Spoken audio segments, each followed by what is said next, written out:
Eu queria fazer uma pergunta. Um homem nervoso que cobra explicações de duas grandes artistas, Simone e Simária. Vocês acham que eu mereço ainda ser humilhado ainda por vocês duas? Ó? O vídeo é uma entre muitas postagens que ele tem publicado nas redes sociais. Tudo em tom de ameaça às cantoras. Quem souber me responde. Um tipo de discurso de ódio contra celebridades que tem crescido na internet. A gente vive sob algumas ameaças que a gente tem medo, né? Mas por que um fã se volta contra seu próprio ídolo? E o que fazer para evitar esse tipo de ataque? Vocês não vão parar de me humilhar? A repórter Luíse Baini acompanhou a prisão do homem que fazia ameaças às cantoras Simone e Simária e conversou com a família dele. Novo Hamburgo, Grande Porto Alegre. Nesta cidade vive Ricardo Welter, de 46 anos. O homem acusado de perseguir a dupla sertaneja Simone e Simária nas redes sociais desde 2017. Esta é uma das postagens mais recentes e a que deixou as cantoras ainda mais assustadas. Ele cita o show que a dupla vai fazer em Porto Alegre no mês que vem e ameaça: vocês vão ter que me matar para cantar.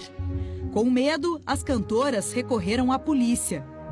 Então ele mandava várias mensagens de ameaça, falando que ia matar e dizendo que iria um dia chegar perto delas e cometer alguma coisa, né, ameaçando mesmo. E isso se intensificou agora por causa desse show no dia 14, que é um festival no Beira-Rio, onde elas vão tocar e ele faz ameaças diretas de que poderia fazer alguma coisa, ou durante o show, ou antes, ou depois, né, contra a Simone e a Simária. No começo da semana, o homem foi preso em casa. Ricardo afirmou à polícia que conheceu Simone e Simária em 1996. As duas eram adolescentes e recém estavam começando a carreira.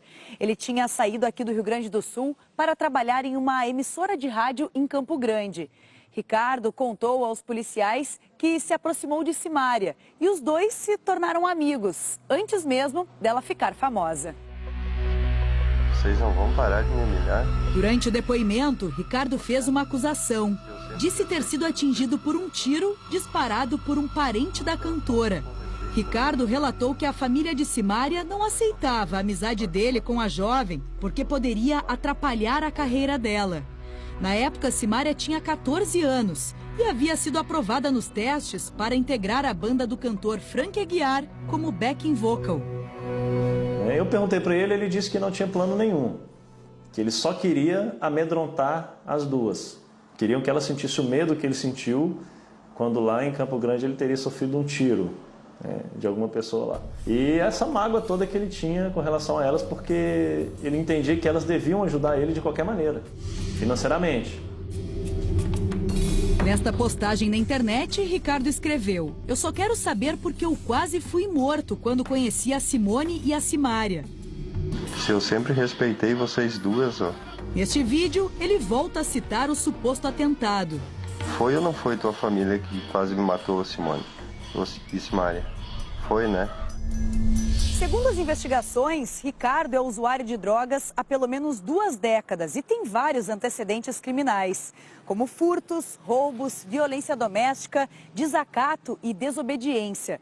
O suposto atentado sofrido por ele não é confirmado pela polícia. Não há sequer comprovação de que ele e as cantoras se conhecem. Os policiais desconfiam que o homem possa ter distúrbios mentais. Nas postagens, ele misturava acusações com mensagens de perdão. Nesta publicação, escreveu: "O que aconteceu no passado, hoje não pode ser mudado.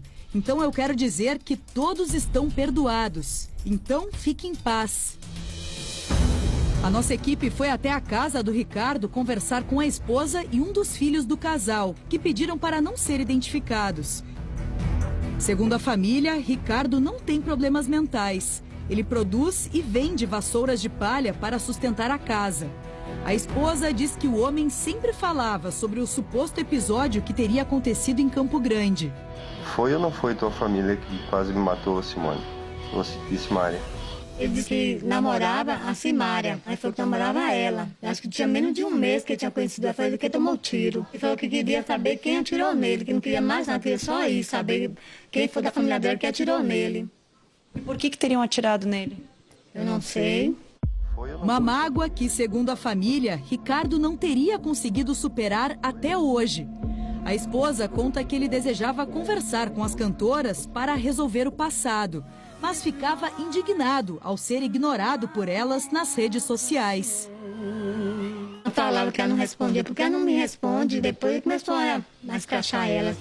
Emocionado, o filho conta que a obsessão do pai começou há cerca de 2 anos, depois que ele viu a dupla na TV. Ele chorou bastante nesse dia, tipo, emocionado, sabe? Daí, eu fiquei sem entender. Cara, eu conheço as mulheres, eu quase morri por causa delas. Ele te contou qual foi a motivação desse tiro? Ele acha que foi algum parente dela que deu esse tiro nele, no caso, porque não afetar a carreira delas, no caso, sabe? Que elas tinham um futuro promissor, assim, na música. Depois que eu saí do hospital, eu tive que até comer do lixo. O filho diz que chegou a alertar o pai. Vocês acham?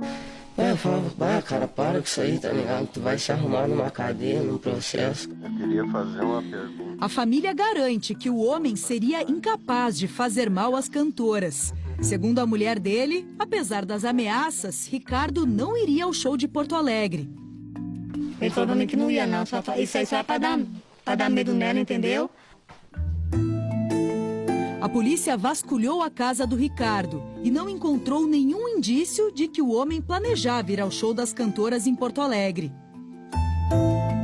Em nota, a assessoria da dupla sertaneja diz que, por decorrência dos reiterados e graves ataques sofridos pelas artistas, levou a questão ao conhecimento das autoridades públicas para os devidos fins e providências. A nota encerra com um pedido da dupla, que o respeito, a alegria e o carinho, marca da dupla Simone e Simária, para com seu público, fãs e admiradores de seu trabalho, se sobreponham, fazendo deste fato rapidamente esquecível. Quero uma rede preguiçosa pra deitar. Ao longo dos 33 anos de carreira, a cantora sertaneja Roberta Miranda também já sofreu dezenas de ameaças. A pior foi por telefone.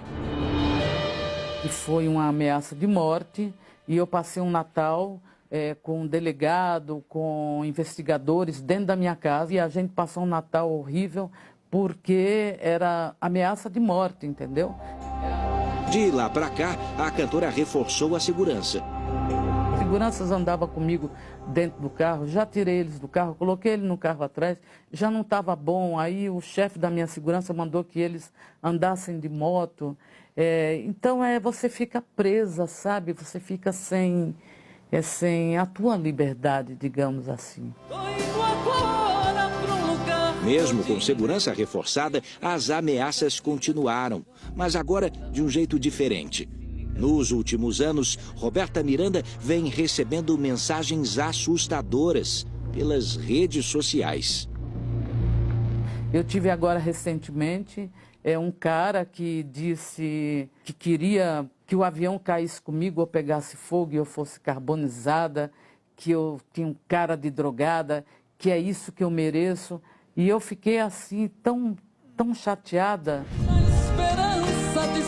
Roberta Miranda tomou diversas medidas para se defender.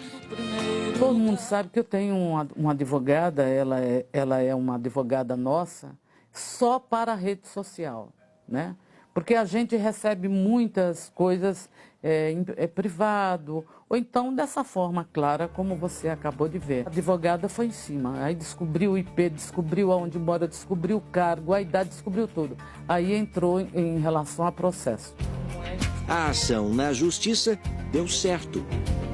Quando minha advogada entrou em contato, já pediu desculpa, já pediu perdão. Este é o exemplo da vida. Para a cantora, fã que é fã não faz ameaças. Porque isso que acontece não é fã ama. Isso é fanático, entendeu? São pessoas fantasiosas e perigosas, né, que se dizem fãs. A cantora Anitta também foi vítima de um fã em 2016. Christian Feijó dos Santos, de 21 anos, conseguiu driblar a segurança do condomínio de luxo onde mora a cantora, no Rio. Falei que pra mim ele não é rei. Ele chegou até a entrada da mansão. Segundo os vizinhos, o rapaz, aos gritos, declarava amar a Anitta e depois passou a xingá-la. O homem foi expulso pelos seguranças, mas não desistiu, voltou mais tarde e acabou detido. Essas imagens da câmera do condomínio mostram um momento em que 2 policiais militares chegam ao local.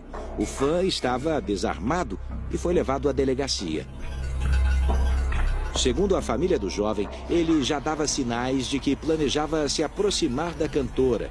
Na época, a prima do Christian gravou esta mensagem. Ele tem uma fissura por essa cantora, ele só fala dela, ele fala que vai casar com ela, que vai se declarar pra ela. Eu abri minha agenda pra tu ver, eu tô com voz de azer. De acordo com a polícia, não houve crime e Christian acabou liberado.